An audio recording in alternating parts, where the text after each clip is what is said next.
Assalamualaikum warahmatullahi wabarakatuh.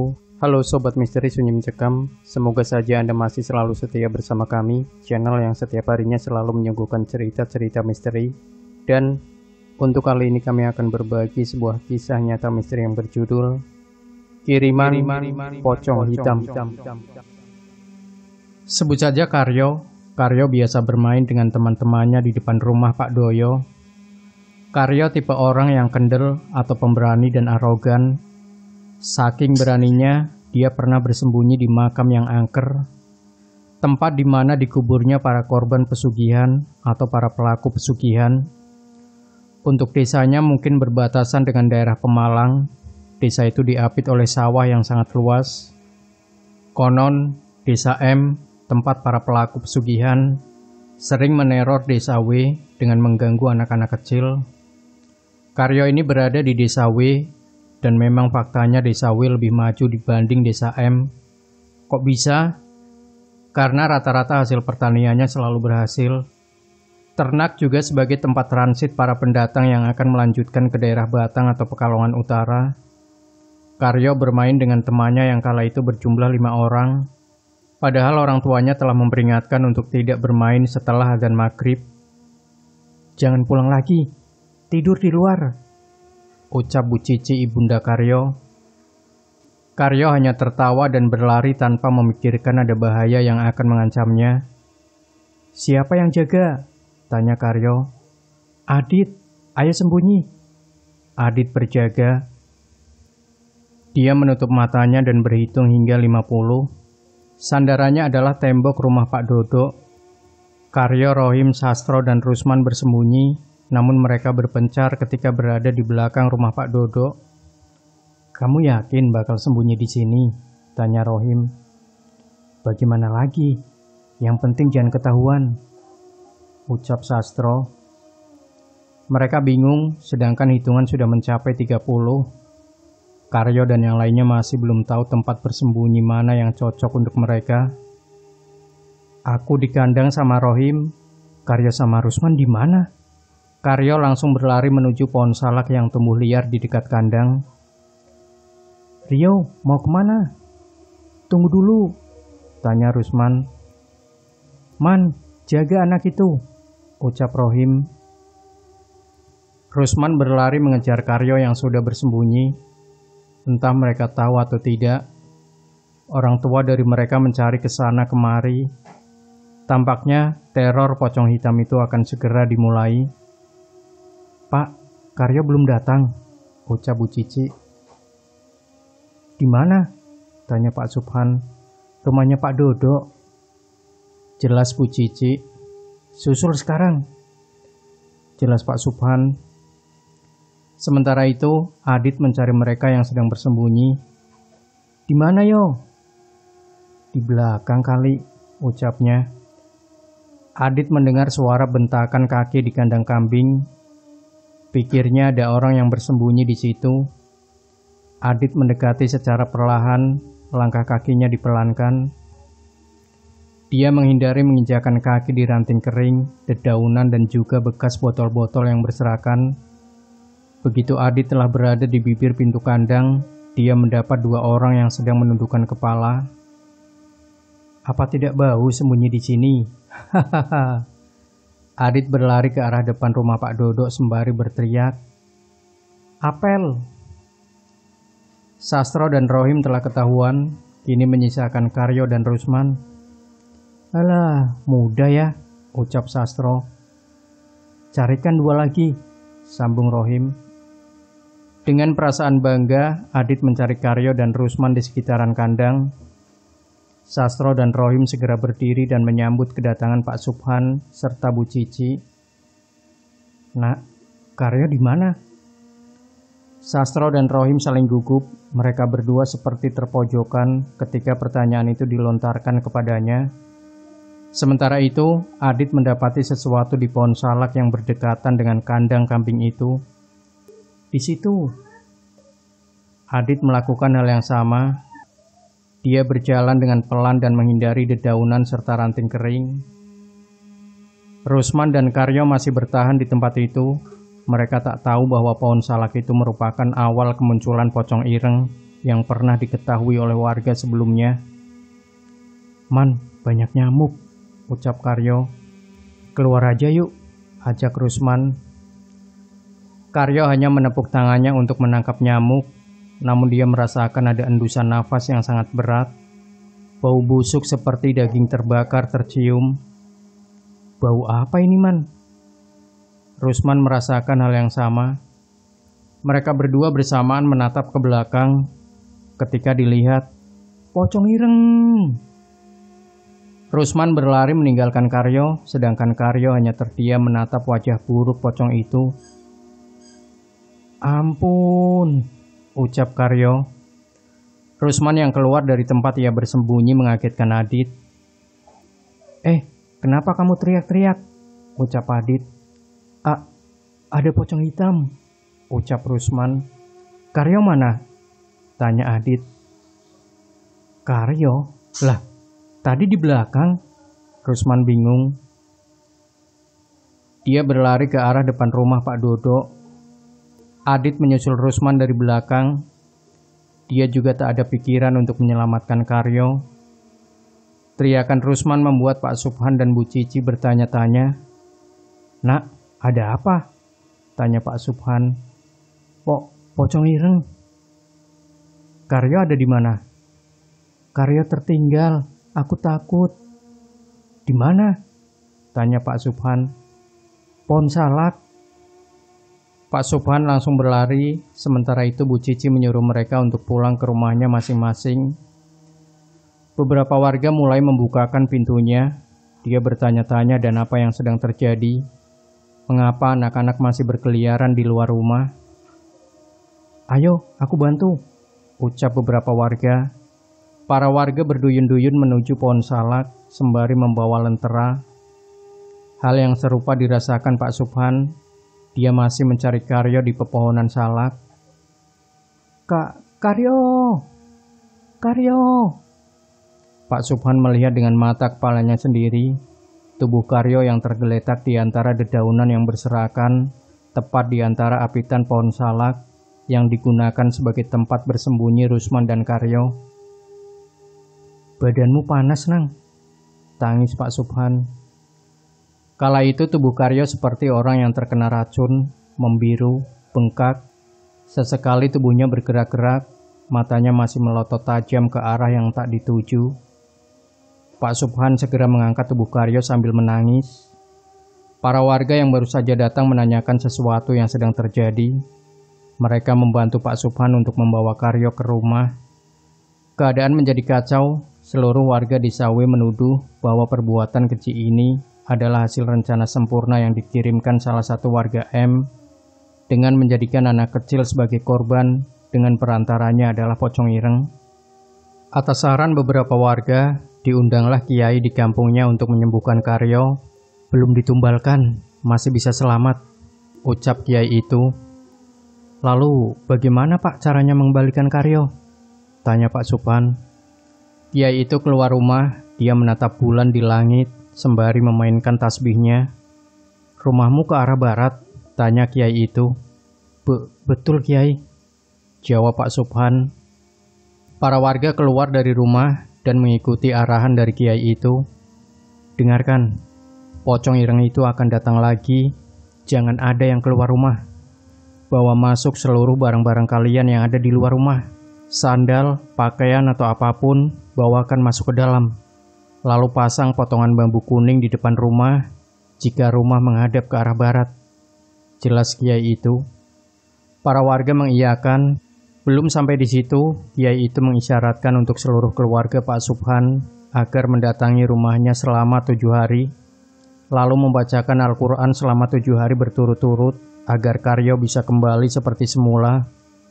Tidak boleh terputus, pagi siang, malam pagi, itu aturannya. Jika terputus, maka Karyo bisa saja tidak selamat.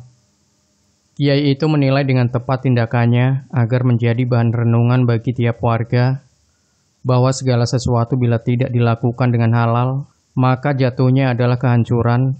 Atas saran Kiai Desawi itu, para warga yang rumahnya menghadap arah barat mulai memasang bambu kuning di rumahnya masing-masing. Untuk Karyo sendiri, dia tidak dalam keadaan meninggal, juga tidak dalam keadaan hidup. Katanya masih di awang-awang. Sesekali kakinya dipegang, dia akan bergerak dan meronta-ronta kesakitan. Namun jika tidak, dia seperti orang mati, diam, kaku dan tak berdaya. Nak, sudah cepat sembuh.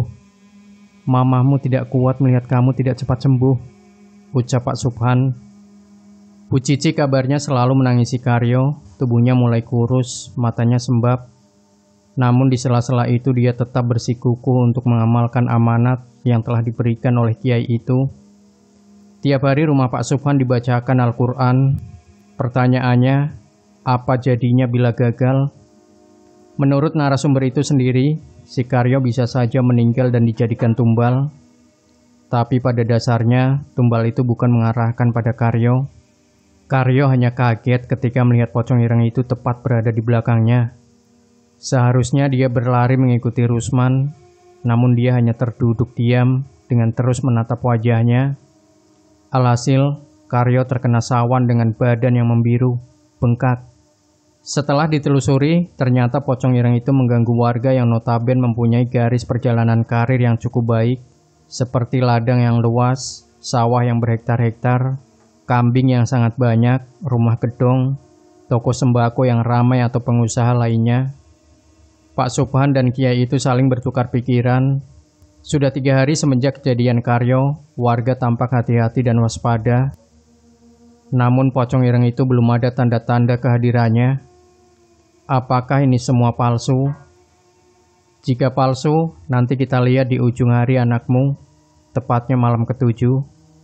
Dia akan datang menengok kembali rumahmu, ucap Kiai tersebut. Tanpa dirasa, warga yang menilai itu adalah mitos, memutuskan untuk melepaskan bambu kuning dari depan rumahnya. Warga kehabisan akal. Inilah yang terjadi ketika ideologi polos disuntikan dengan nalar yang asal jepret. Warga yang asalnya percaya menjadi memberontak, bodoh amatan, bahkan tak peduli mitos kuno itu. Pikirnya, mana ada pocong membunuh manusia. Tepat di malam ke-7, suara lantunan ayat suci Al-Quran masih menggema di rumah Pak Subhan. Kiai itu agak santai dan duduk di depan rumah Pak Subhan. Kamu tahu kenapa pocong hitam itu datang ke sini? Tanya Pak Kiai itu. Mencari tumbal, ucap Pak Subhan. Bisa jadi, tapi bukan itu tujuannya, jelas Pak Kiai. Lalu, apa tujuannya? Tanya Pak Subhan. Menghancurkan, ucap Pak Kiai itu. Malam ke-7 ini para warga keluar rumah seperti halnya malam-malam biasa, tidak peduli mara bahaya atau keadaan yang sedang dalam keadaan waspada. Semua tampak biasa-biasa saja. Tepat tengah malam menuju pergantian hari, pocong itu menampakkan diri di antara rerembunan pohon pisang. Pak Kiai itu langsung berdiri sambil memegangi tasbihnya. Orang rumah keluar untuk melihat lebih jelas pocong ireng itu. Walah, rumah itu tidak ada bambu kuningnya, ucap Kiai itu. Pocong itu menghilang dengan sekejap. Kiai itu langsung memasuki pemukiman warga yang berada di dekat pohon pisang. Terdata 3 rumah yang sandal, baju, dan barang-barangnya terjilat. Ternyata pemilik rumah itu adalah orang-orang yang mempunyai sawah yang luas. Kiai itu segera menggedor rumah yang sudah terjilat pocong ireng. Beliau juga menyembunyikan barang-barang yang sudah terjilat. Oh, Pak Kiai, loh, sendalku di mana? Tanya Pak Suri, orang kaya di desa W. Pak Subhan yang melihat tingkah aneh Kiai itu langsung mendekatinya. Tampaknya ada sesuatu yang mengganjal. Di mana bambu kuning itu? Tak buang, tidak dipakai, ucap Pak Suri dengan santai. Kiai itu langsung memukul wajahnya dengan tasbih. Sakit, Pak. Kenapa? Itu tuh apa? Sandal, baju, handuk yang telah terjilat pocong itu mengeluarkan asap. Bekas jilatan pocong ireng itu terdapat cairan hitam yang kemungkinan bisa menjadi sumber untuk membunuh korbannya. "Pak Kiai, itu apa?" tanya Pak Subhan. Cairan ini yang menyebabkan kematian korbannya. Jika orang yang tidak tahu cairan yang tertempel lalu memakainya, maka dia akan menjadi korban tumbal pocong ireng itu. Jelas Kiai itu. Kiai itu mengelilingi pemukiman warga.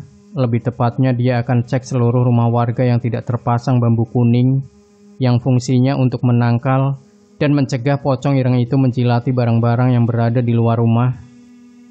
Terdapat 20 rumah yang sandalnya dibuang langsung oleh Kiai itu. Katanya sandal itu telah terjilat langsung oleh pocong ireng itu karena tidak memasang bambu kuning. Selama 1 bulan, jika tidak mendapat korban, si pelaku akan menampakkan diri, ucap Kiai itu. Keesokan harinya, atas keberhasilan dan keteguhan hati dari keluarga Pak Subhan, Karyo sehat seperti biasanya. Kata dia, "Aku ditahan di suatu tempat, lalu dicambuk dan disuruh menjawab siapa pemilik rumah yang kaya raya. Aku hanya menjawab 3 saja, salah satunya Pak Suri.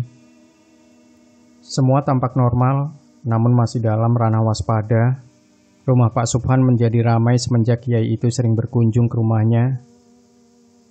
Sudah hampir 1 bulan dia belum muncul juga, Han. Maukah kamu saya beri tugas?" tanya Kiai itu.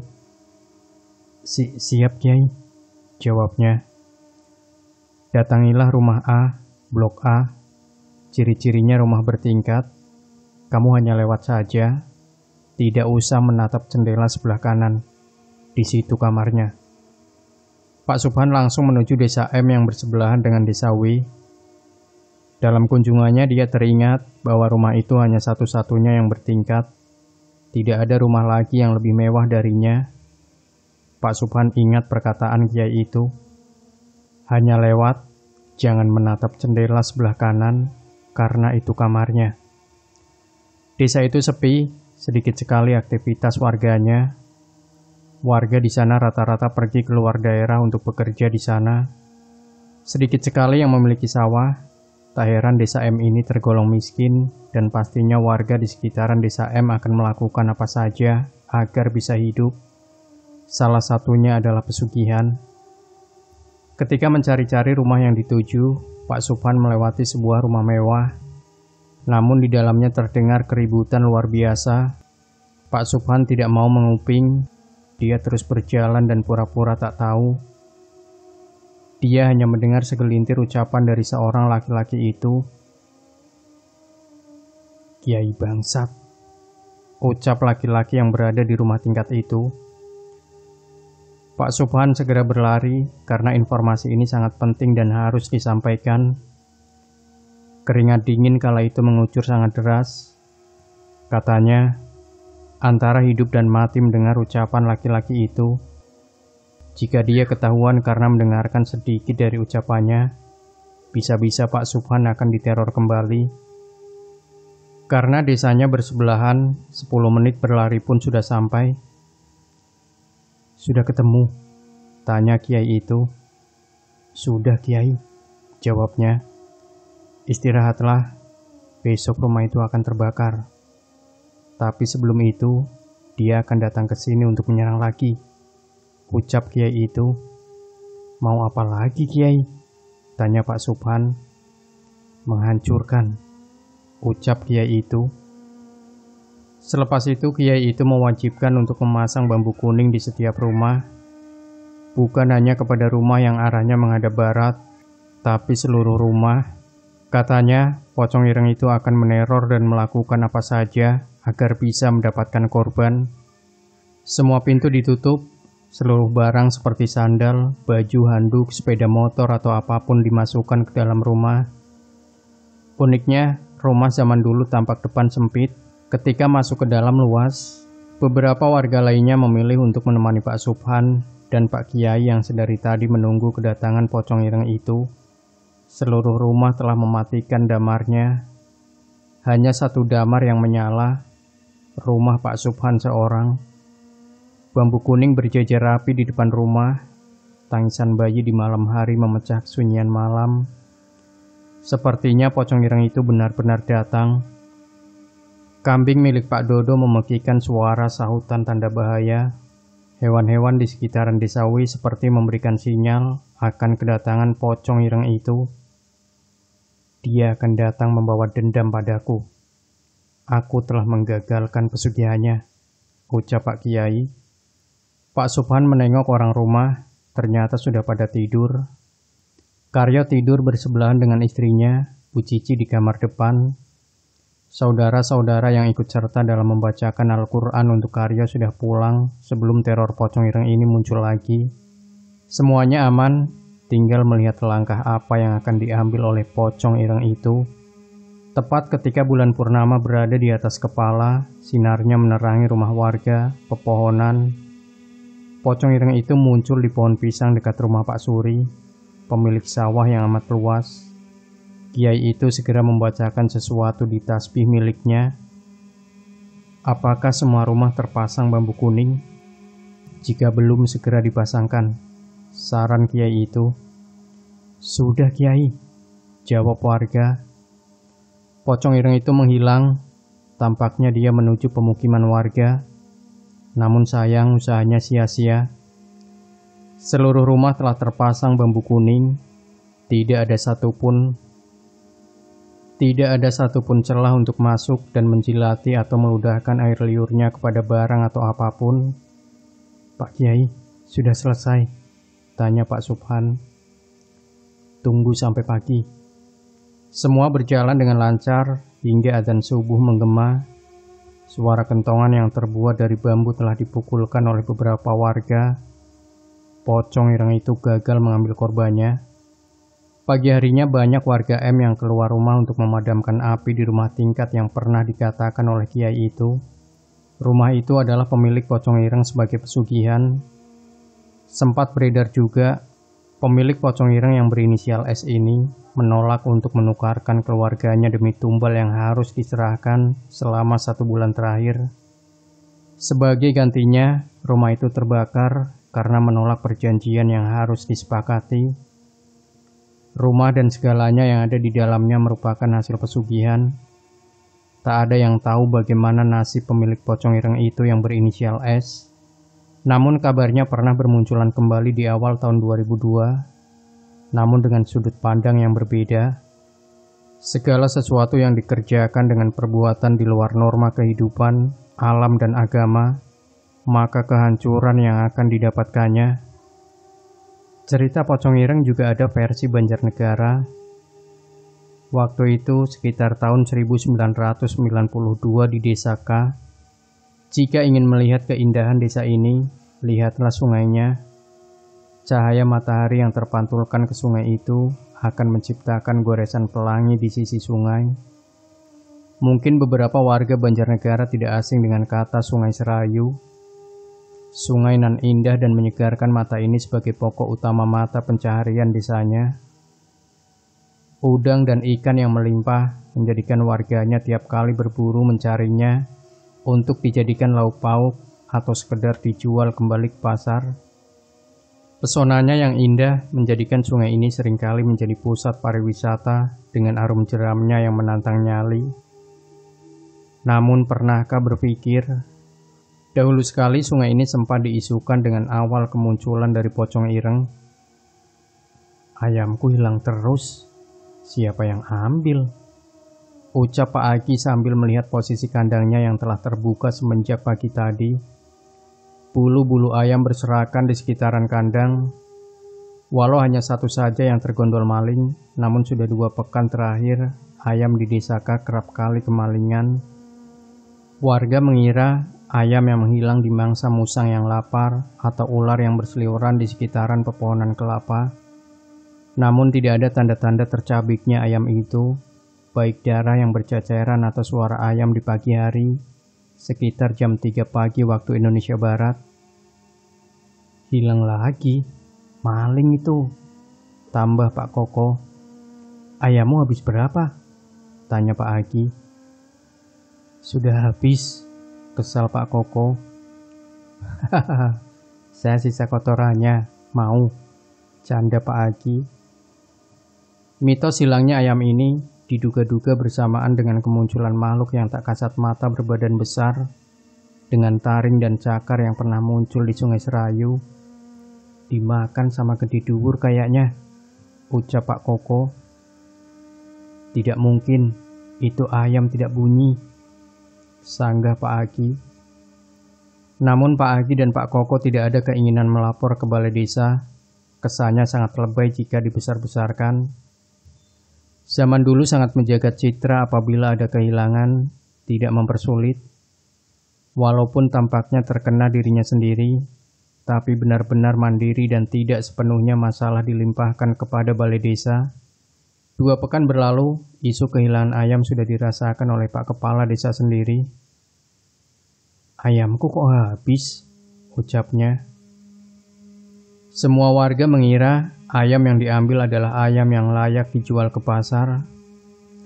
Akhirnya atas kesepakatan bersama, Pak Kades menghimbau kepada seluruh warganya agar diterapkannya sistem penjagaan di tiap malam hingga pagi hari sampai subuh berkumandang. Alasan diterapkannya penjagaan itu agar misteri tentang hilangnya ayam di desa K bisa diketahui dengan gamblang dan jelas. Hal ini berlaku kepada seluruh desa di sekitarnya juga, karena isu ini sudah tersebar luas. Lalu mengapa subuh menjadi patokan? Jawabannya sederhana. Jika yang mengambil ayam adalah sosok gede dhuwur yang pernah dimitoskan itu, maka tidak akan lama lagi pergerakannya dan mudah dibuatkan pagar gaib agar tidak pernah masuk lagi. Tapi jika yang mengambil maling, pagar gaib pun percuma dibentuk. Maka dari itu, Pak Kades menerapkan penjagaan selama malam hingga subuh. Targetnya adalah menangkap peneror kehilangan ayam yang telah meresahkan warga di Saka itu sendiri. Hari pertama penjagaan, warga mendapati orang asing yang memasuki desa K dengan pakaian serba hitam.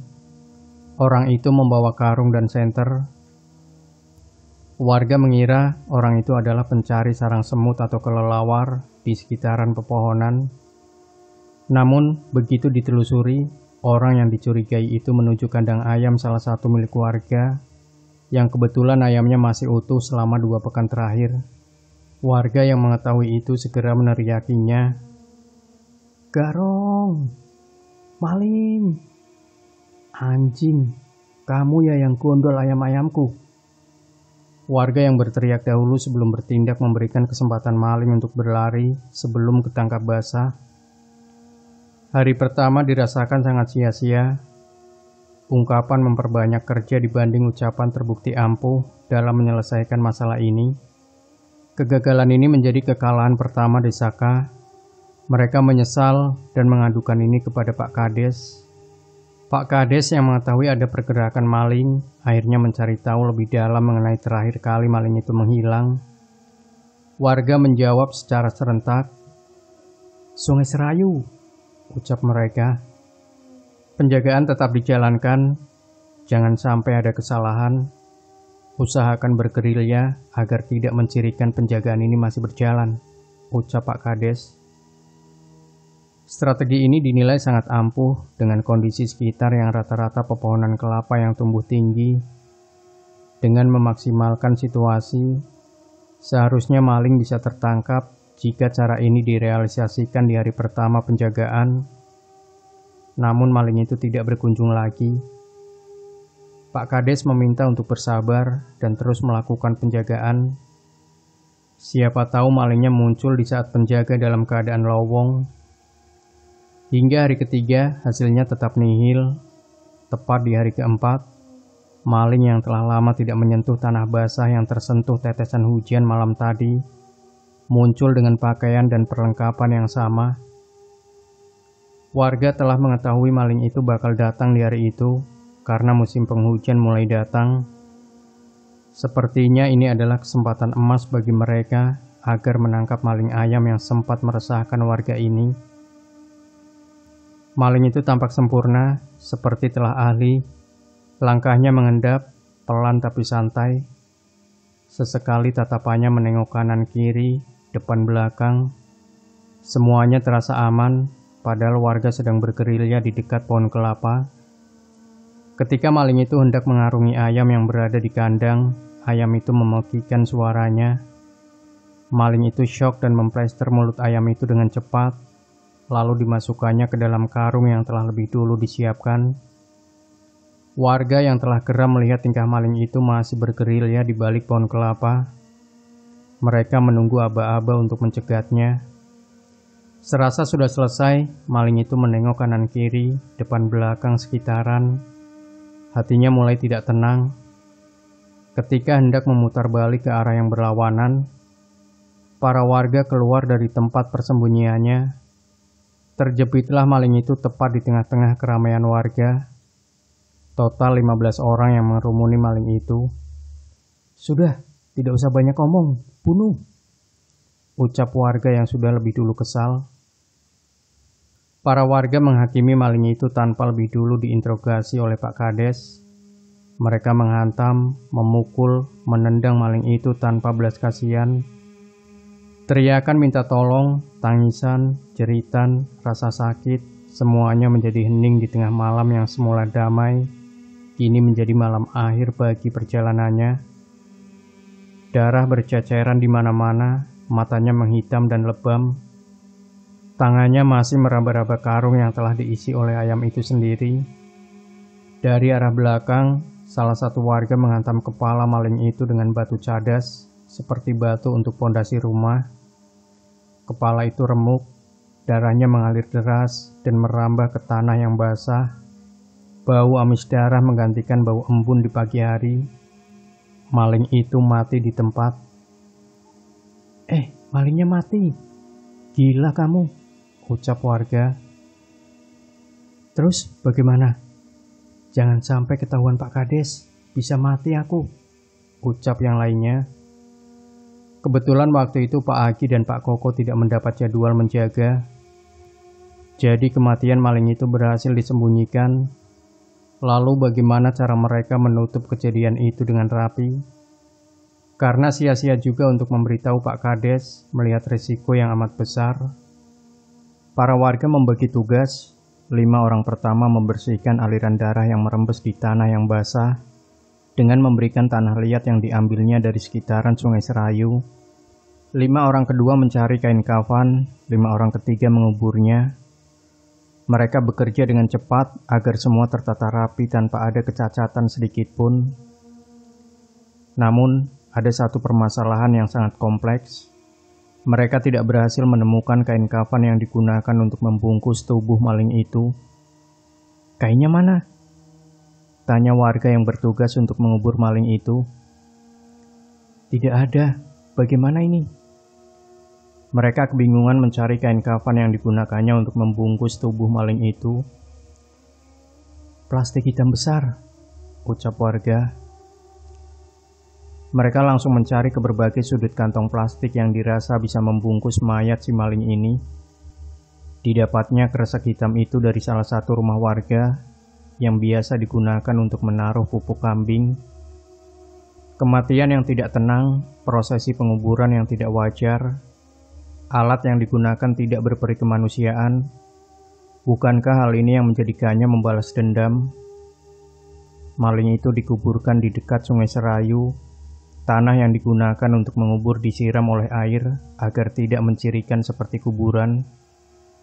Selain cerdas, mereka juga pintar dalam mengkondisikan suasana.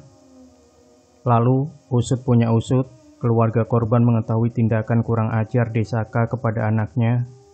Mereka membalas dendam maling itu tepat 1 bulan setelahnya. Maling itu yang berkain kafan dari plastik hitam dijadikan objek untuk menuntut balas dan meneror para warga. Menurut pengakuan narasumber yang merupakan anak dari salah satu warga Desaka, kejadian ini sudah sangat lama. Selama masa-masa setelah kematian maling itu, warga Desaka didatangi berbagai macam sesuatu yang tidak mengenakan. Selain ayam, ternak lainnya juga mati mendadak. Sawah banyak yang gagal, mata pencaharian warga terputus, dan muncullah satu sosok yang meresahkan warga. Pocong ireng itu menampakkan diri di antara pepohonan kelapa, tempat dia dieksekusi secara sadis dan mengerikan. Hal ini menjadi puncak kecurigaan dari Pak Kades. Pertama, maling itu tidak tampak, namun mengapa ternak banyak yang mati selain ayam? Dua, sawah banyak yang gagal. Dan yang ketiga, teror pocong ireng menjadi-jadi. Apa yang dilakukan oleh warganya selama 1 bulan terakhir? Pak Agi dan Pak Koko yang rumahnya bersebelahan pernah mendapati pocong ireng itu sedang berdiri tegak di belakang pohon kelapa. "Pocong ireng, Dul!" teriak Pak Agi. Pocong ireng itu meneror 15 warga yang ikut dalam penghakiman dirinya. Dimulai dari mengetuk pintu di malam hari, menjilati seluruh sandal dan yang lainnya. Korban demi korban berjatuhan. Banyak dari mereka yang ketakutan jika berjalan di malam hari di dekat pohon kelapa. Pocong itu sering menampakkan dirinya di antara pohon kelapa yang berdekatan dengan tempat dia tergeletak kaku tak berdaya. Korbannya rata-rata anak kecil, awalnya sakit panas, demam tinggi, lalu merasa takut, dan melihat sosok itu berada di depan jendela sambil menggedor-gedorkan kepalanya. "Pak, itu namanya apa?" Sebelum meninggal, anak-anak Desaka selalu mengucapkan ini. Tak terasa hampir 40 hari kematian maling itu, Pak Kades pun mendengar dari salah satu pengakuan warga bahwa maling itu telah dibunuh oleh 15 orang yang anaknya sebagai korban teror dari pocong ireng itu sendiri. Atas pengakuan warga yang membunuh maling itu secara keji, mereka segera menemui Pak Kades. "Kalian tahu kesalahan kalian apa?"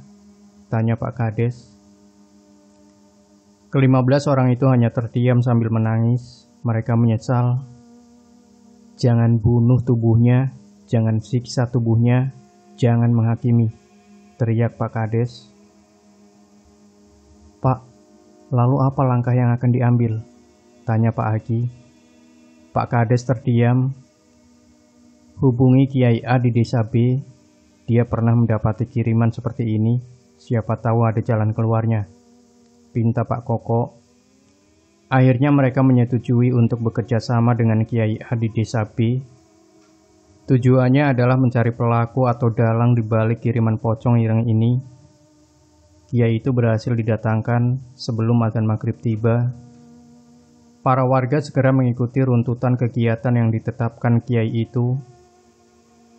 Pocong ireng itu kiriman dari orang tua korban. Tidak mudah untuk mengusirnya sebelum dendam itu terbalaskan, ucap Kiai itu. Namun, kita bisa mencegahnya dengan memasang pagar gaib di setiap sisi desa ini. Tak mudah, namun semoga berhasil, tambahnya. Mereka sholat maghrib berjamaah dengan Kiai itu. Setelah itu dilanjutkan membaca tahlil hingga waktu Isya.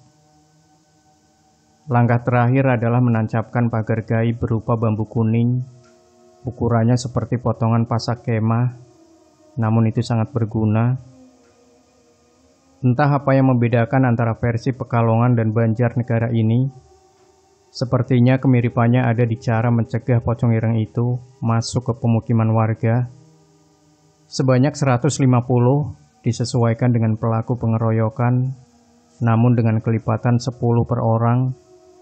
Bambu kuning itu ditancapkan di setiap sisi hingga menuju Sungai Serayu. Setelah usai, mereka menunggu aba-aba dari Kiai itu sendiri. "Pak Koko, nanti kalau pocong ireng itu datang, jangan ada yang bicara. Biar aku saja yang bicara, paham?" ucap Kiai itu. "Siap Kiai," jawab Pak Koko. Pak Agi dan Pak Koko memerintahkan warga untuk diam. Tepat tengah malam, pocong ireng itu muncul. Namun dia tidak bisa memasuki pemukiman warga. Bisa dibilang kemunculannya di perbatasan antara Desaka dan desa di sebelahnya. Awalnya Pak Kades dan Pak Agi juga Pak Koko tidak mempercayai sosok itu nyata atau tidaknya. Namun setelah dilihatnya secara langsung, pocong itu seperti meminta untuk dikuburkan secara layak. Dia melakukan hal itu untuk memberi makan keluarganya yang kesusahan karena harga padi yang melejit tinggi akibat permainan dari pemilik sawah dengan pemasaran yang dilakukannya. Betapa miris mereka yang kaya tak pernah memandang miskin berorasi. Atas permintaan kiai itu, digalinya makam pelaku maling ayam itu, dan digantikannya dengan kain kafan, dilayakannya seperti manusia pada umumnya. Semenjak itu, isu pocong ireng ini tidak ada lagi, karena ada yang menjadikan pocong ireng ini beredar adalah karena permasalahan ekonomi. Mereka memberi ruang untuk melakukan pesugihan, sehingga pocong ireng ini bisa dikaitkan dengan pesugihan. Jangan menaruh sandal, pakaian, handuk, sepatu, sepeda, ataupun yang lainnya di luar rumah. Semua aturan tercipta karena ada pengalaman yang harus dijadikan pengamalan. Selanjutnya yang versi Pemalang. Selain dari Banjarnegara, kisah pocong hitam juga ternyata sangat melegenda di daerah Pemalang. Pemalang tahun 1985, Desa M, saat itu kebudayaan menjadi hal yang sangat relevan dan bersifat dinamik di daerah ini. Karena itu Narsum mengawalinya dengan pengenalan budaya di daerahnya. Dulu kalau ada kawinan, tari selendang jadi acara intinya. Tari selendang adalah ciri khas dari daerah Pemalang ini sendiri. Penggabungan dari ragam gerak daerah Sunda, Banyumas, Yogyakarta, dan Surakarta.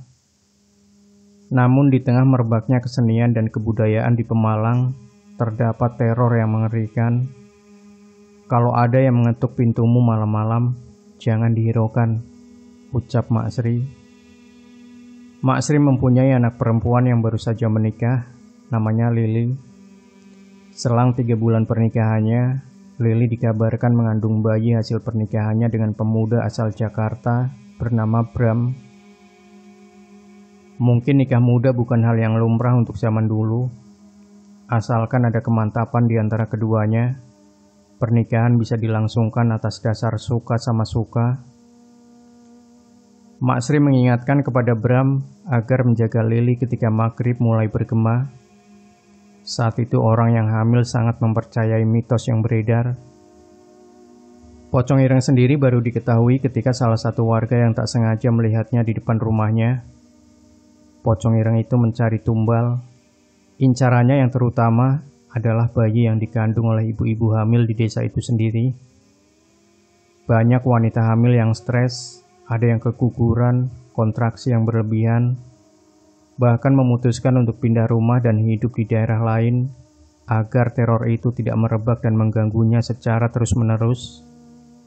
Secara berkala, mereka yang percaya akan pesugihan mengira pocong ireng ini jadi-jadian dan hanya bisa dilepaskan kedoknya jika kedapatan perbedaan di antara kehidupan sosialnya.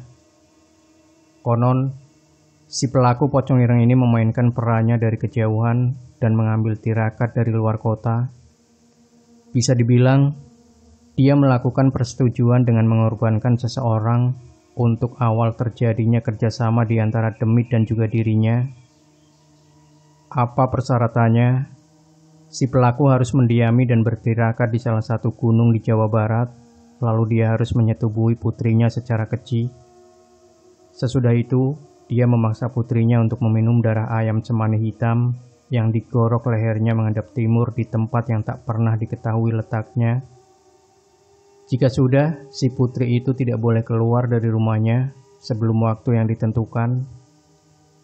Isu teror ini sudah berkelanjutan dari mulut ke mulut, namun hanya sedikit saja yang tahu. Itu pun hanya beberapa yang ingat, karena urban legend ini memang sudah tersohor di awal tahun 2000-an. Mak Sri selalu membuat pagar gaib di depan rumahnya dengan menyipratkan air dari bekasan cuci beras dengan menggunakan 4 helai batang padi yang belum tua warnanya. Hal itu supaya si pocong tidak mendekat dan hanya bertahan di depan rumah saja. Namun beberapa warga lainnya sempat kesal dengan tingkah Mak Sri. Kamu mau percaya itu?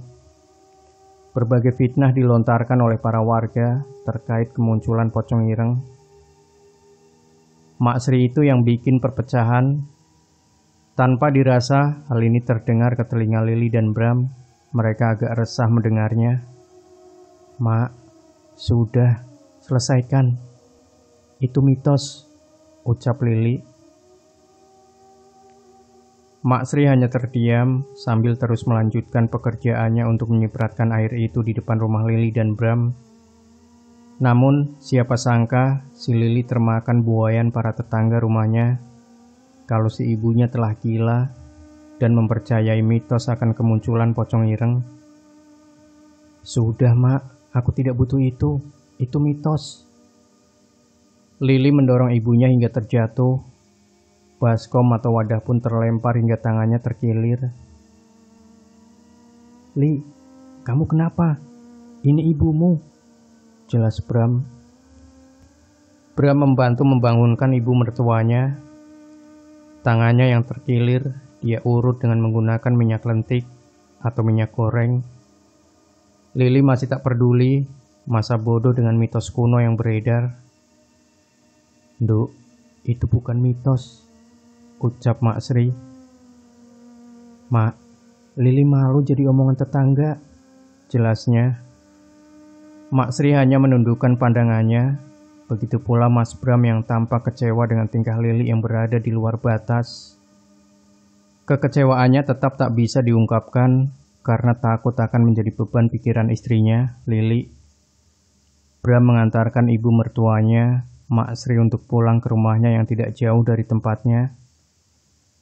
Lili hanya bersikeras melakukan hidupnya dengan normal, tanpa ada gangguan. Bukan itu yang dimaksud Mak Sri. Sempat-sempatnya dia melakukan ide bodoh, bukan berarti tidak bermakna. Karena orang tua lebih mengetahui manis pahit dan pengalaman serta cerita dari leluhurnya dulu. Tepat setelah azan Isya berkumandang, Bram belum juga datang. Hati Lili menjadi resah. Mungkin saja dia bermain di luaran dengan teman-temannya. Keadaan yang hamil ini telah menjadikan Lili stres berat. Mana lagi dia masih kepikiran dengan perkataan tetangga yang menyebut ibunya sendiri gila, juga teror pocong ireng yang selalu mengganggu ibu hamil. Lili hanya menunggu di ruang tamu dalam rumahnya. Sesekali dia mengelus-elus perutnya yang sedikit membuncit. Pukul 10 malam, tidak ada tanda-tanda kedatangan suaminya. Bram sudah kelewatan batas dan tidak menjalankan amanah dari mertuanya untuk menjaga Lili. Lili tertidur di ruang tamu. Tepat di pukul 1 pagi, dia terbangun karena ada ketukan pintu. "Cih, tidak usah pulang, tidur di luar." Namun ketukan pintu itu masih terdengar. "Dengar tidak? Tidak usah pulang, tidur di luar," kesal Lili. Duk, duk, duk, duk. Suara itu tidak hilang, masih berbunyi di kesunyian malam. Lili merasa aneh. Suaminya tidak pernah seegois itu. Dia memberanikan diri melangkah untuk membuka pintu. Kret. Lili membuka pintu dengan pelan. Kiranya dia akan mendapati suaminya dan langsung memeluknya untuk meminta maaf. Namun yang tertampakkan adalah sosok pocong ireng dengan pandangan yang mengerikan menatap wajahnya. Bau busuknya tercium seketika. Wajahnya tak bisa dikatakan lagi hancur dan berantakannya. Lili syok. Dia memegangi perutnya dan segera melangkah mundur. Tangannya meraba-raba daun pintu untuk segera ditutup. Namun apa daya, kepalanya langsung pening. Lili terjatuh tepat di depan pintu. Subuh harinya, Bram terkejut melihat istrinya tertidur di depan pintu depan rumahnya. Darahnya berceceran dari kakinya. Kemungkinan besar ada kontraksi di perutnya. Lili segera dibawakan ke dukun bayi. Barangkali cara ini lebih efektif. Isu diterornya Lili oleh pocong ireng menyebar luas. Para warga membenarkan teror itu ada. Kata dukun bayi itu pada Bram, "Istrimu kebanyakan pikiran. Bayimu masih bisa diselamatkan. Tapi si pengganggu itu bakal mengejar-ngejar," ucapnya. Lili masih syok. Dia takut kehamilannya akan gagal manakala sosok itu masih menerornya. Dia masih teringat dengan perkataan ibunya, sosok itu benar-benar ada, tapi untuk apa menyerang orang hamil? Seketika Lili dan Bram kembali ke rumahnya. Dia mendapati ibunya sedang menyipratkan air yang kemarin tidak sempat dituntaskan.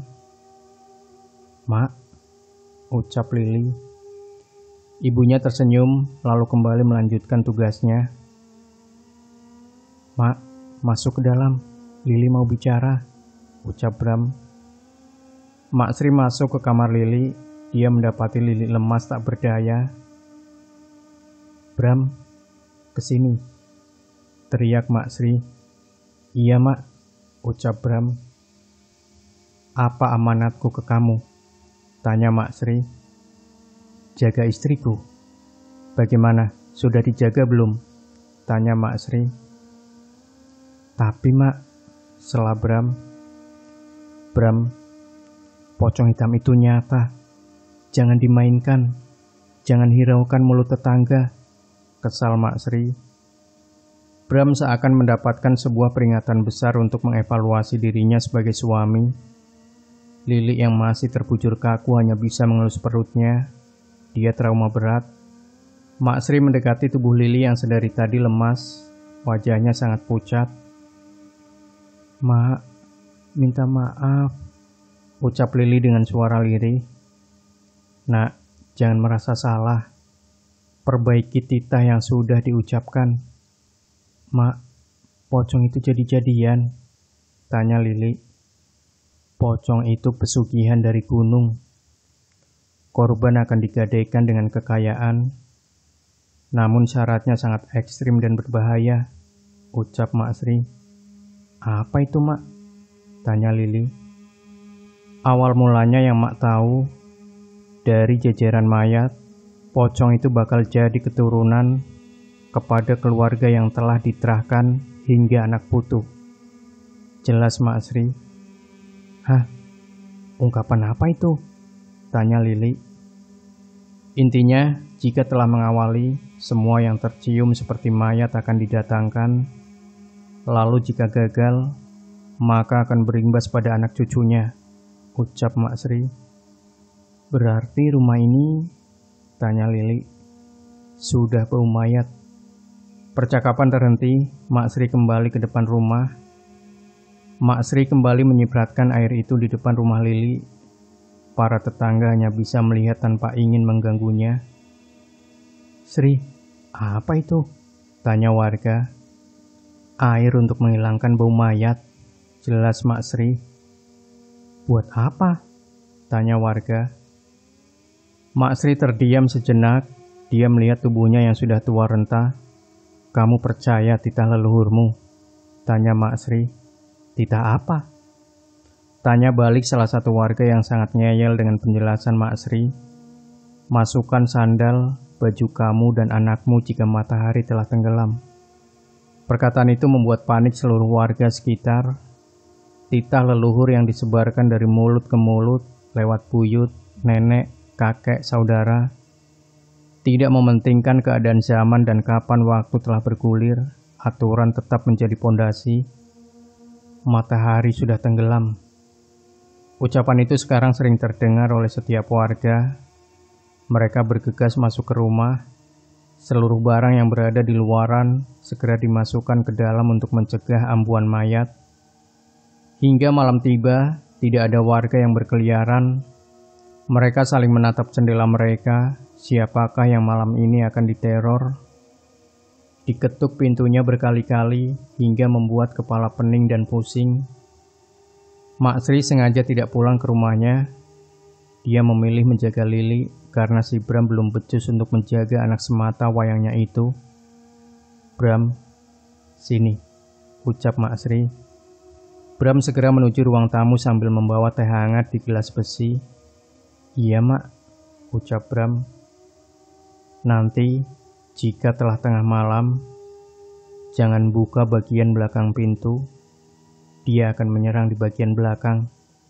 Jika masih mengganggu, siram air ini lewat lubang bawah pintu," ucap Mak Sri sambil menyerahkan wadah berisi air khusus itu. "Siap, Mak. Mama mau kemana?" tanya Bram. "Istirahat." Bram kerap kali merasa bosan. Dia kadang ingin membuka pintu dan menghadiri opera di pasar sebelah. Namun, semenjak kemunculan pocong ireng, segala aktivitasnya terhenti. Tepat tengah malam, keheningan itu terputuskan. Mak Sri tertidur pulas di ruang tamu. Bram sesekali menengok kamar istrinya. Semua aman.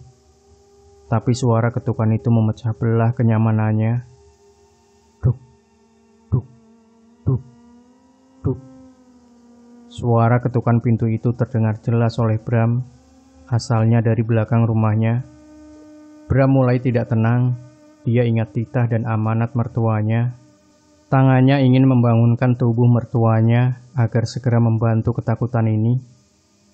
"Emak," ucap Bram dengan lirih. Tidak ada jawaban, tidak ada seruan, hanya ketukan misterius dari balik pintu belakang rumah.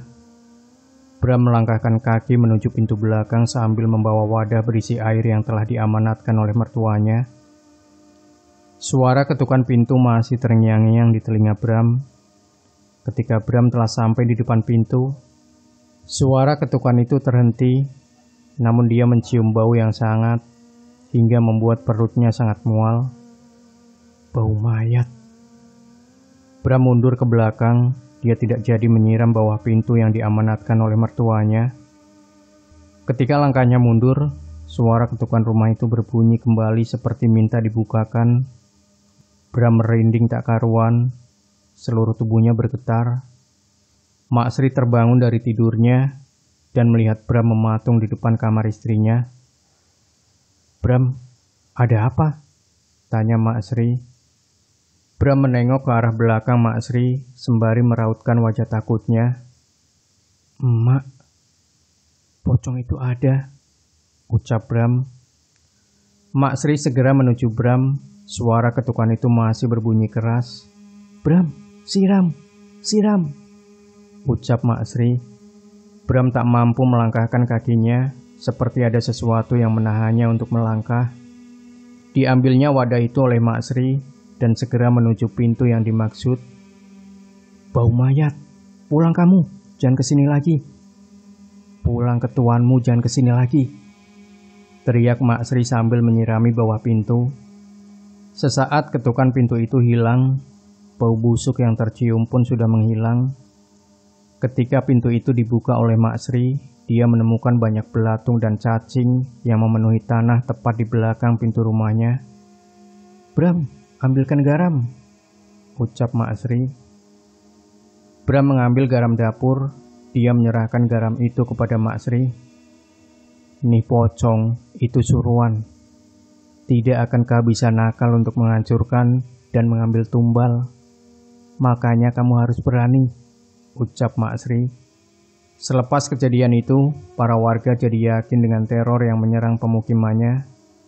Sehingga ketika matahari sudah terbenam, para warga segera menyuruh anak-anaknya untuk masuk. Semua barang yang masih di luaran segera dibawa masuk ke dalam. Belum sampai di situ, ketika usia kehamilan Lili membesar, dia sering sekali terkena sawan. Ini membuktikan si pocong belum menyerah sampai di situ. Kadang di tengah malam, Lili berteriak kesakitan, kakinya bengkak.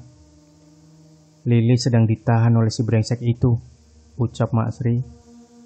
"Terus bagaimana, Mak?" tanya Bram. Mak Sri punya kenalan dari desa sebelah seperti kiai. Mak Sri meminta kiai itu untuk menyelamatkan Lili terlebih dahulu. Jika tidak, maka nyawa dan jabang bayinya tidak akan selamat. Tangan dan kaki Lili sedang dipaku, jadi usahakan jangan memegang kedua tangan dan kakinya. Pasti kesakitan. Yang hanya bisa dilakukan adalah mencari pelakunya, ucap kiai itu. Untuk mencari pelakunya, setiap warga harus membaca Al-Quran. Dan ketika malam tiba, semua barang-barang harus dimasukkan ke dalam.